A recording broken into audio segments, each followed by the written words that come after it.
Salam, bugün ədəbiyyatımızdan yeni vacib maraqlı məlumatları sizinlə bölüşmək istəyirəm. Deməli, bu məlumatlara biz tez-tez testlərdə rast gəlirik. Görək bunlar nələrdir? Deməli, ədəbiyyatımızda bir sıra əsərlər var ki, bu əsərlərdə müxtəlif janrlar, müxtəlif əsərlər haqqında bir sıra parçalar, bir sıra hissələrə, misralara, bəndlərə yer verilir. Bunlar hansı əsərlərdir və bu əsərlərdə hansı janrlara, əsərlərə toxunulubdur? Başlayaq birinci Elçinin Talvar əsəri ilə. Deməli, Talvarda Əlabbas kişinin nitqində biz gəldi gedərik, sən yaşa dünya sözlərinə yer verilibdir. Bəs bu hissə hansı şeirdəndir? Səməd Vurğunun Dünya rədifli şeirindən bir misradır. Digər əsərimiz Anarın Keçənin son gecəsi pyesidir. Burada isə Həmidə xala Qəzənfərin səs lentinə qulaq asanda biz görürük ki, bu səs lentinə ilə başlayır.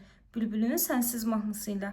Həmçinin bu lentdə Rüstəmin Dilarə oxusun sözlərinə rast gəlirik. Bəs Dilarə oxuyur? Arşın Malala. Bu əsərdə Həmidə xalanın nitqində bir sıra layla və oxşamalara da yer verilibdir.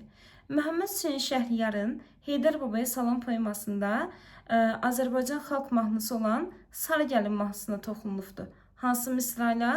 Çoban, qaytar quzunu. Həmçinin bu əsərdə Şəngülüm, Şüngülüm, Məngülün Azərbaycan xalq nağılına da rast gəlinir. Hansı bənddə? Qara nənə gecə nağıl deyəndə, külək qalxıb qapı bacanı döyəndə, qurd keçinin şəngülüsün yeyəndə, mən qayıdıb bir də uşaq olaydım, bir gül açıb ondan sonra solaydım. Digər əsərimiz hansıdır? İsa Hüseynovun Zəhəl hekayəsi. Burada isə Meşəbəy Mirqasımın nitqində Aşıq Ələsgərin Düşdü rədifli qoşması, həmçinin Aşıq Abbas Tufarqanlının Eyləsin rədifli qoşmasına rast gəlirik. Təbii ki, Eyləsin rədifli qoşmanın bir sıra sözlərini dəyişərək oxuyur. Meşəbəy Mirqasımın ağlına bir bayatı da düşür. Bəs niyə onu oxumur? Çünki bu bayatı kədərli idi, ayrılıqdan danışırdı. Ona görə də onu oxumaq istəmir. Digər bir əsərimiz Xurşudbanın Natıvan. Xurşudban Natıvan İlyas Əfəndiyevin dramıdır. Bu əsərdə isə bu dramda Xurşudban Natıvanın yaradıcılığından olan qəzəllərdən hissələrə yer verilibdir. Bunlar hansı qəzəllərdir?